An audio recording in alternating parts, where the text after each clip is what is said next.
second stanza of the poem और जो सबसे पहला टाइटल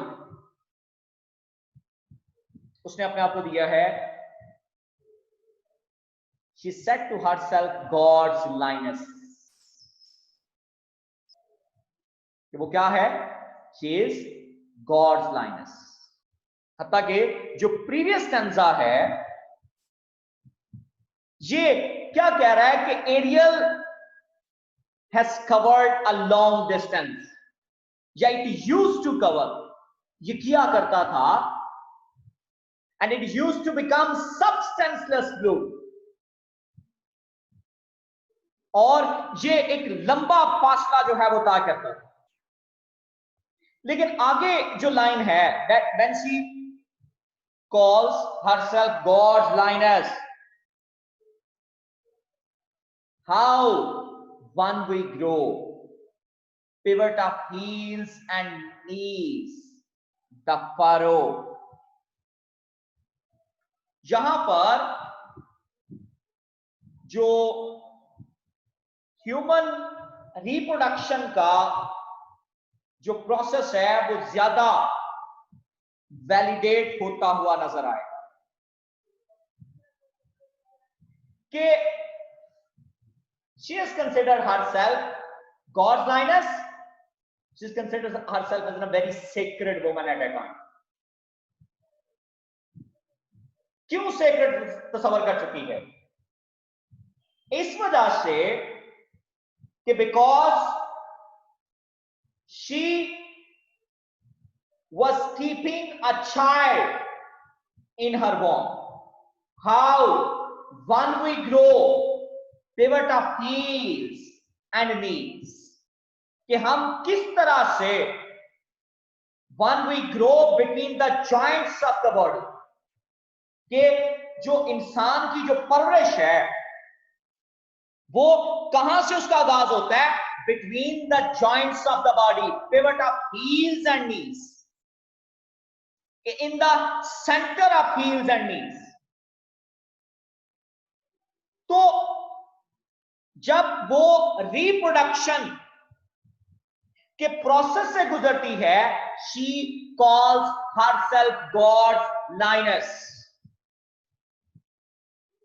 क्योंकि ये जो एक्टिविटी थी सिल्विया की, ये बुनियादी तौर पर सिर्फ फिजिकल प्लेयर के साथ एसोसिएट नहीं करता, बल्कि ये ह्यूमन रिप्रोडक्शन के साथ एसोसिएट करता। अगर इसको दूसरी इंटरप्रिटेशन के साथ, क्रिएटिव प्रोसेस के साथ एसोसिएट किया जाए, तो she calls herself God's Linus। और जिस तरह से मतलब शेमस सैने ये कहता है, a poet passes through a divine fury। ये पोएट किसमें से गुजरता है? डिवाइन फ्यूरी में से। तो जब पोएट डिवाइन फ्यूरी में से गुजरता है तो उस वक्त उसका राब्ता गॉड से जो है वो ज्यादा करीब होता है, और इस दुनिया के साथ उसका राब्ता कंपैरेटिवली जो है वो उस वक्त इतना ज्यादा स्ट्रॉन्ग नहीं होता। तो उस वक्त वो अपने आप को क्या समझ रहा होता है? Very sacred, God's lioness. तो यहां अगर इसको पोएटिक प्रोसेस के साथ एसोसिएट किया जाए तो she calls herself God's lines, और अगर इसको चाइल्ड की रिप्रोडक्शन प्रोसेस के साथ कंसीडर किया जाए तब भी वो अपने आप को क्या तस्वर कर रही है? Gods lines. और अगली लाइन को अगर हम लोग देखें, how one we grow, pivot of heels and knees, कि किस तरह से हमारे जो आइडियाज हैं वो अगर पोएटिक प्रोसेस के साथ, तो वो किस तरह से हमारे आइडियाज जो हैं वो हमारे ज़हन में, हमारे दिमाग में जो वो किस तरह से पनपते हैं। How we grow, how one we grow, pivot of heels and knees. और अगर फिर मतलब जब इसको ह्यूमन रिप्रोडक्शन के साथ जोड़ा जाए तो किस तरह से ह्यूमन जॉइंट्स के अंदर जो है जब सीमन इंडेला जाता है, जब फीमेल जेनिटल्स उन सीमन्स को रिसीव करते हैं और वहां से एक चाइल्ड जो प्रोडक्शन है उसका आगाज होता है, वहां से रिप्रोडक्शन सिस्टम जो है वो शुरू हो जाता है। अगर इसको हम फर्दर राइड हॉर्स के साथ एसोसिएट करें तो हम ये फिर कह सकते हैं, how one we grow, pivot of heels and knees, the furrow splits and passes, के बुनियादी तौर पर कि when she used to ride on the back of the horse, तो क्या होता था कि वो जो फरो, असल में प्लोड फील्ड को बोला जाता है, जो खेतों के ऊपर मतलब जो है वो जिसके ऊपर फसल काश की जाती है, वो जो फरोज बनाई जाती हैं, छोटी छोटी मतलब जो है वो ट्रेंच बनाई जाती हैं, प्लोड ट्रेंच, वो according to her spreads and passes, यानी कि घोड़ा इतनी तेज स्पीड से मतलब जो है वो जाता है कि, और यहां पर फिर वो क्या कह रही है कि she used to consider herself God's lioness. क्यों अपने आप को वो गॉड्स लाइनस मानती है? इस वजह से कि she is considering herself very near to God at a time. लेकिन अगर फिर मतलब जो है वो female reproduction system reproduction system के साथ एसोसिएट किया जाए, तो जिस तरह से औरत रिसीव करती है सीमन मर्द से, तो उसके मतलब जो जेनिटल्स हैं एज दे फॉल अपार्ट, तो वो उस प्रोसेस की तरफ भी इशारा है, the furrow splits and passes, कि एरियल जो है वो क्या करता है, उन फरोज को स्प्लिट करता है and it passes, it moves and moves where it moves to the bomb. और नेक्स्ट जो आगे वो बात करती है, sister to the brown arm of the neck I cannot catch, sister to the brown arm I cannot catch।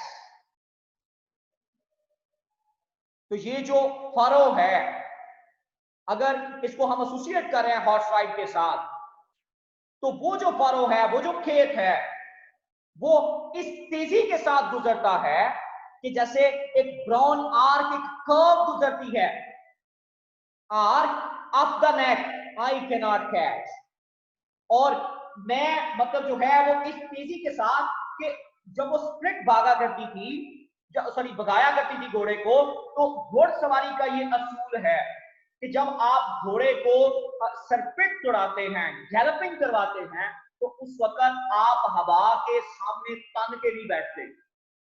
घोड़सवारी के अंदर यह असूल होता है कि आपको क्या करना पड़ता है कि अपने जो पांव हैं वो आपको सैडल के अंदर पूरी तरह से फिक्स करने पड़ते हैं, और आपको घोड़े की नेक को क्या करना पड़ता है, जोर से ग्रिप करके रखना पड़ता है ताकि आप गिर ना जाएं।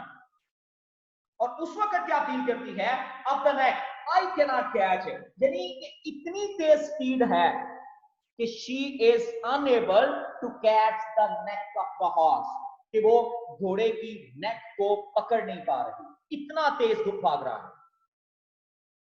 लेकिन अगर इसको उस रिप्रोडक्शन सिस्टम के साथ कैरी किया जाए, तो during the sexual activity there is a lot of sensation, she is facing a lot of sensation and she is unable to catch the neck of her partner। so यहां फिर अगर तीसरी interpretation के साथ मैं इसको लिंक करूं, तो अगर इसको क्रिएटिव प्रोसेस के साथ एसोसिएट किया जाए, अगर इसको पोएटिक प्रोसेस के साथ एसोसिएट किया जाए, तो हम ये ऑब्जर्व करते हैं कि किस तरह से when it moves to the distances, कि जब वो आइडिया आगे बढ़ता है तो फिर उस जैसे कितने ही नए आइडियाज जो हैं वो जनरेट हो रहे होते हैं। एंड इट इज ऑलमोस्ट, क्योंकि जब एक पोएट पर पोइट्री उतरती है, तो फिर आप अंदाजा नहीं लगा सकते कि किस तरह से उसके ऊपर वो जो तमाम तर जो इल्हाम हो रहा होता है, यके बाद जो दीगरे जो आइडियाज आ रहे होते हैं, it seems almost impossible for the poet कि वो तमाम आइडियाज को कैच कर सके। तो splits and passes, sister to the brown arc, तो एक जैसे सिमिलर आइडियाज जब आ रहे होते हैं, और इट सीम्स ऑलमोस्ट इम्पॉसिबल कि वो उन तमाम आइडियाज को क्या कर सके, कैच कर सके। Nigger eye. नेक्स्ट जो स्टैंजा है, it starts with nigger eye, the eye of a nigger, और फिर वो आगे क्या कहता है, berries cast down, hooks. Berries ये मोर और लेस जो दरख्तों पर जो लगे हुए छोटे छोटे मतलब जो हैं वो फल हैं, वो मतलब ये उसकी तरफ इशारा हो रहा है। Berries cast dark, they are looking dark. वो फल जो है वो किसी भी मतलब गोल राउंड फल है, और वो बैरीज जो है वो नजर आ रही है। Hooks, berries cast dark, hooks black sweet blood mouthfuls shadows. अगर हम लोग इन लाइनों के अंदर सिर्फ घोड़े की जो राइड है, हम अगर उसको कैरी करने की कोशिश करें, तो हम ये ऑब्जर्व करते हैं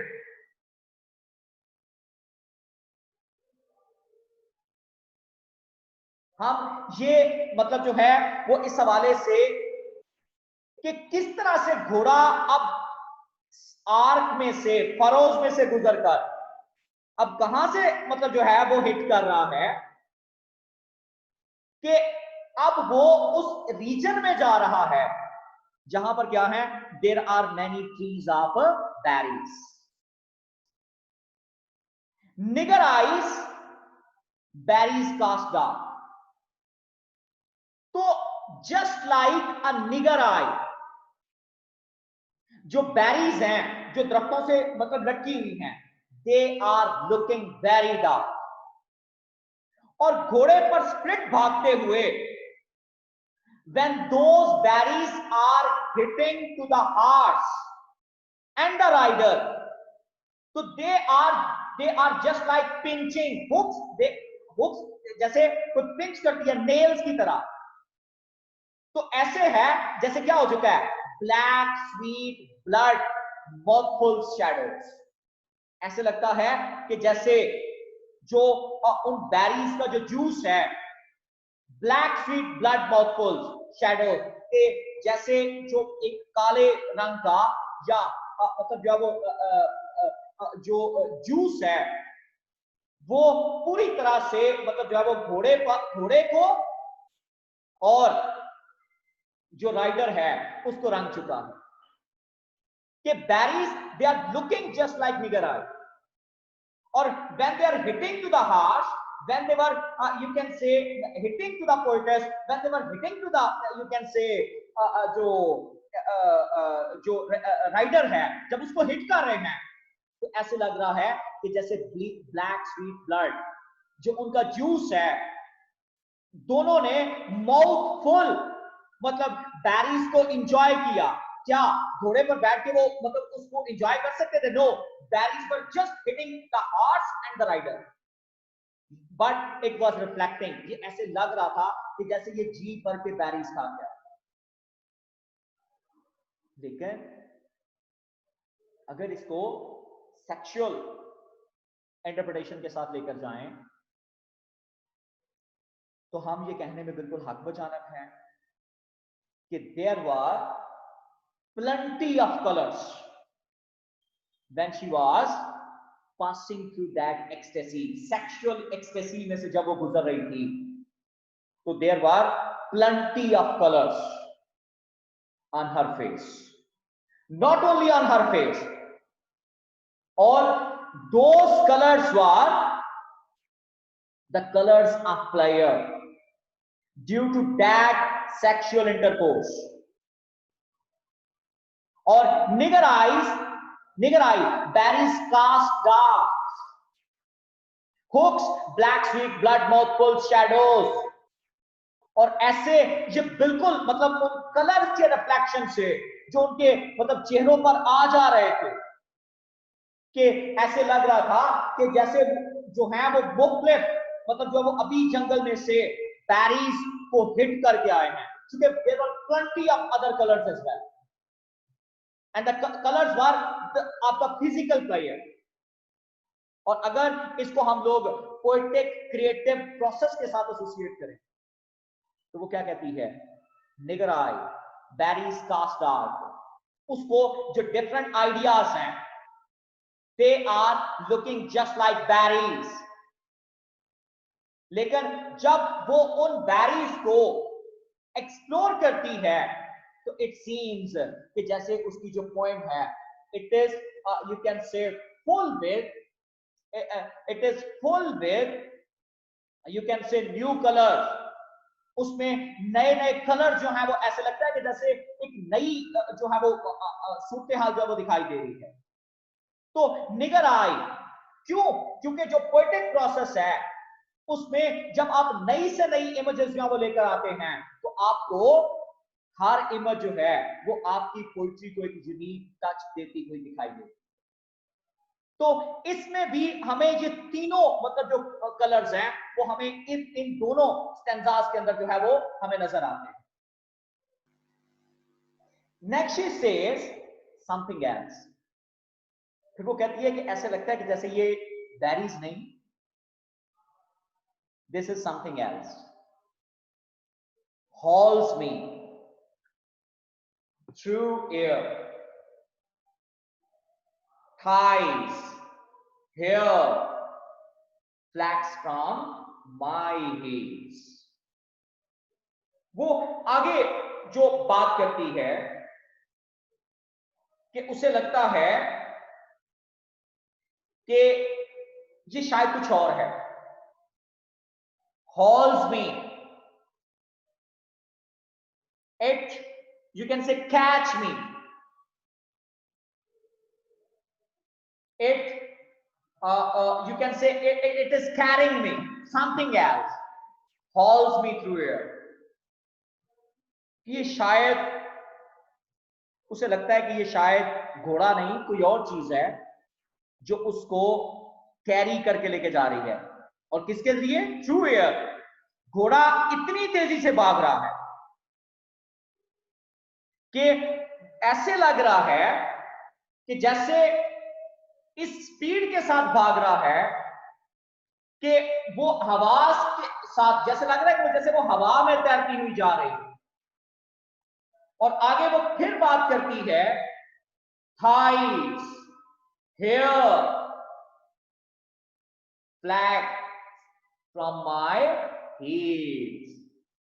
और उसे क्या लगता है कि जैसे उसकी thighs, उसके बाल जो हैं they are just flacking, जो जिस तरह से बादल जो हैं वो हवा के साथ आसमान से नीचे तैरते रहते हैं. उसको ऐसे ही लग रहा है कि जैसे उसके जिस्म के अज़्ज़ा जो हैं वो जो है वो तैर रहे हैं. फ्रॉम माय हील्स, वो उड़ते हुए जा रहे हैं, वो अलग जा रहे हैं. hauls me something else, hauls me through air, thighs, hair flax my heels. कि जैसे ये मेरी एड़ियों से ये तमाम चीजें जो है वो जैसे उड़ती हुई दिखाई दे रही. something else. लेकिन अगर इसको सेक्सुअल प्रोसेस के साथ हम एंगेज करते हैं तो she is facing that sensation with every limb of her body. जिस्म के हर अज़ू के अंदर जो है उसको वो सेंसेशन जो है वो दिखाई देती है. उसको वो सेंसेशन जो आ रही है hauls me through air. और जैसे वो जो फिजिकल एक्टिविटी है, वो जो सेक्सुअल प्लेयर है, it is clearly seeming to her that she is flying in the air. और इस प्रोसेस के अंदर उसका जिस्म जो है वो इस हद तक हल्का फुल्का हो चुका है कि जैसे उसके तमाम अज़ू, सिर्फ वो नहीं बल्कि जिस्म का हर अज़ू जो है वो क्या हो रहा है, वो तैर रहा है. Hauls me through air, thighs, hair, flax from my heels. कि वो मेरी एड़ियों से मतलब जो है वो ऐसे जैसे उड़ रहे हैं, flax from my heels, just like the clouds. और फिर अगर इसको पोइटिक प्रोसेस के साथ हम एसोसिएट करें कि something else hauls me through air, thighs, hair, और जिस वक्त वो क्रिएटिव प्रोसेस में से गुजरती है, शी फील्स दैट कि उसका जिस्म जो है वो बिल्कुल हल्का फुल्का हो चुका है. She has left this world, वो इस दुनिया को ऑलमोस्ट छोड़ चुकी है. वो मुकम्मल तौर पर जो है वो उसका कट ऑफ हो चुका है और she is connected more with her concept, और उसका जो जिस्म है वो बिल्कुल हल्का फुल्का जो हो चुका हुआ. Hauls me through air, thighs, hair, flakes from my heel, something else. तो फिर something hauls me through air, thighs, hair, flakes from my heels, कि ये तमाम चीजें जो है मेरा सारे का सारा जिस्म जो है वो उड़ता हुआ दिखाई दे रहा है. it has become substanceless, it has become weightless. ये बात फिर से वही फर्स्ट लाइन वाली, मतलब जो है वो ओपनिंग लाइन वाली आ रही है, सेकंड लाइन वाली, कि जब इस प्रोसेस से, हाँ वो पोएटिक प्रोसेस है, हाँ वो हॉर्स राइड है या ये फिजिकल इंटरकोर्स है, she is feeling that her body has become substanceless, weightless.